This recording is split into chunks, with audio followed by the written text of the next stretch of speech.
Rents have come down in the city of Toronto. If you see this condo located in downtown core, this was leased for $2,750 in the month of May of 2023. And now the exact same condo has been recently leased for $2,650.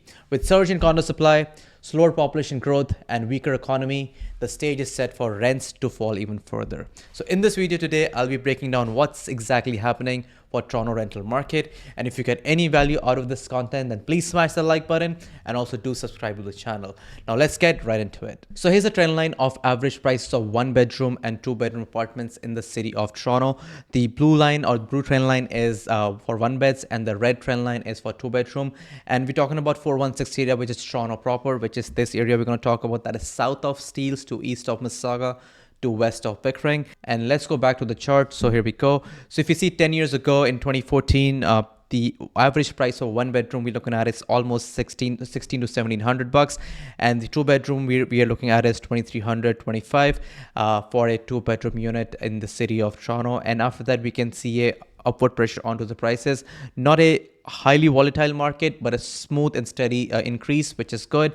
And by the time pandemic hit, we can see a downward pressure onto the prices, and the prices came down in the year of 2020, and that was because of obvious reasons, because not many people were comfortable living in a condo space, so they were looking for bigger spaces, and they were also moving out of the city. So combination of these factors did put a downward pressure onto the prices. And once the pandemic was over, we can see upward pressure onto the prices in 2022 and in the year of 2023. Especially in the year of 2023 and Q3 of 2023, the market was very tight and the market was very hot, and we saw a upward pressure. And the average price of 2-bedroom condo is almost 3,600, and the average price of 1-bedroom condo we're looking at is 2,600, almost 2,700. That is pretty ridiculous. And now we are finally seeing some relief, and the prices are slightly coming down. So the average price of 2-bedroom condos we're looking at is 3,300. This is an average price. To be honest, you can find much better price than this, but just as average price we're looking at is 3,300. And for the 1-bedroom condo we're looking at is 2,500. So rents have become cheaper, but they're still not cheap in my opinion. So now why the rents have come down? It's primarily because of demand and supply dynamic. First, I'm going to address the demand side of things, and then I'm going to talk about supply side. So one of the reasons why rents have come down is because the growth rate of population has slowed down. In the year of 2023, we can see there was a growth rate of 3.1%, where we welcomed almost 200,000 people in the province of Ontario in the year of 2023. And that is why one of the major factor in the year of 2023, the rents went up, was because of a high population growth. And now going forward in the year of 2026, 2027, it is likely that the growth rate will slow down to 1.44%. And also beyond that, it is likely that the growth rate will ease out further to 1.3%, which is kind of what we've seen in the past. In the year of 1990s, there was a upward blip, but more or less after that, it has remained to 1.3 to 1.4 levels as a whole. So now I'm going to talk about supply side of things, and the number 2 reason why rents are going to stay stable where they are. Basically, we don't going to experience much of a rental growth, or why the rents might come down, is because more condo completions are happening and more supply is coming to the market. In the year of 2024, we can see we experienced 25,000 condos, just more than 25,000 condos being built and being delivered to the market. And in the year of 2025, that number is going to creep up to just more than 40,000 condo units being built and being delivered to the market. And in the year of 2026, the story remains more or less the same. We're going to experience just more than 30,000 condos being delivered to the market. But by the year of 2027, 2028, picture looks a bit different, and I'll explain you what's going on. So the supply right now we are experiencing, or we are enjoying right now, is because developers, they started building 3 to 4 years ago. So there were a lot of building starts happening then. But as of today, building starts are at record low level. So builders are not building as much. So by the year of 2027, 2028, we're going to run into the same problem of supply. So for the next 2 years, that is in the year of 2025, 2026, or maybe by 2027 as well, renters are going to have tons of options to choose from, and they can negotiate as well on the rental prices, especially for someone who's got a good credit score and got a solid job. You are in that position to negotiate on that rental prices.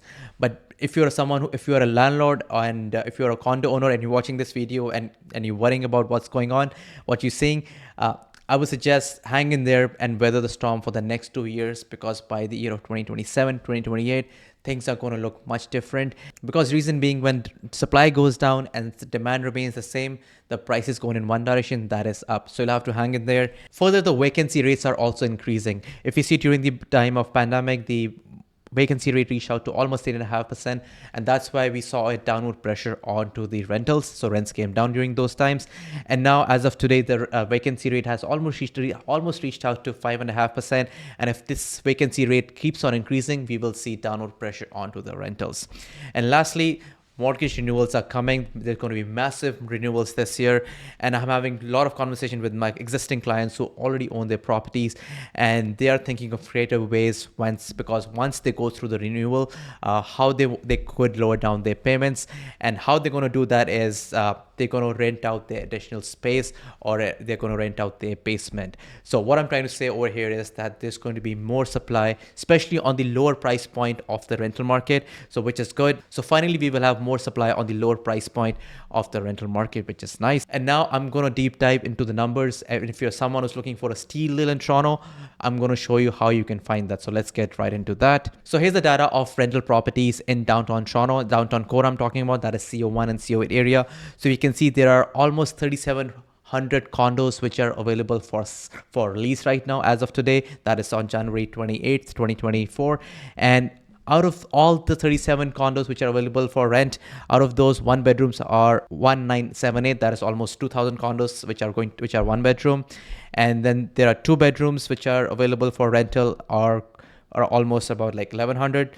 And three bedroom condos which are available for rent as of today are almost 261 condos which are available for rent as of today. So if you're someone who's looking for a steal deal, I'm going to put a filter of 30 days. So this is going to filter out the properties which have been listed on market for at least 30 days or more. So if you're someone who's looking for a steal deal, I would target these properties because there are almost 1,477 condos which are available for lease and which have been on market for more than 30 days. So I would target these. Now let's deep dive into numbers, and I'm going to show you what's happened in the year of 2024 on the rental side of things in downtown Toronto. So here's the data of all the rentals in the year of 2024 in downtown Toronto. And hey, if you have made it this far to the video and if any questions about real estate, whether it's renting, buying, or selling, I would be happy to assist and answer all your questions. You can book a call with me by clicking on the first link mentioned in the description below. Now let's get back to the data. So in the year of 2024, there were 4,544 condos which were leased in downtown Toronto, and the average price we're looking at is 2,700, and the median price we're looking at is 2,500. I know there's a bit of a difference between these two because average price sometimes gets skewed because of the outliers. So I would look more towards the median price. And if you see, the majority of the action or the majority of the transactions has happened between the price point of 2,000 to 2,500, and the second highest traction has happened between the price point of 2,500 to 3,000. Okay, and further, out of the total condos which were leased, that is 4,544. Out of those, one bedrooms were about 1,600, two bedrooms were about 2,253. So the majority of the condos which were leased last year were two bedrooms.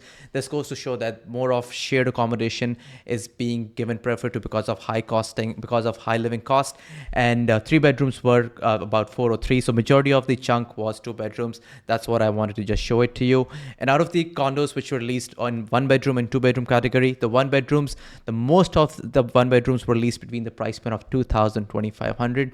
So realistically, you can find a decent one bedroom for about like 23 to 2,500. That's the range I would say. To be honest, there are options available for one bedroom at the price point of 2,100, but chances are you might not like that condo. And same for two bedrooms, you can see majority of the action has happened between the price point of 2,500 to 3,000 in downtown Toronto.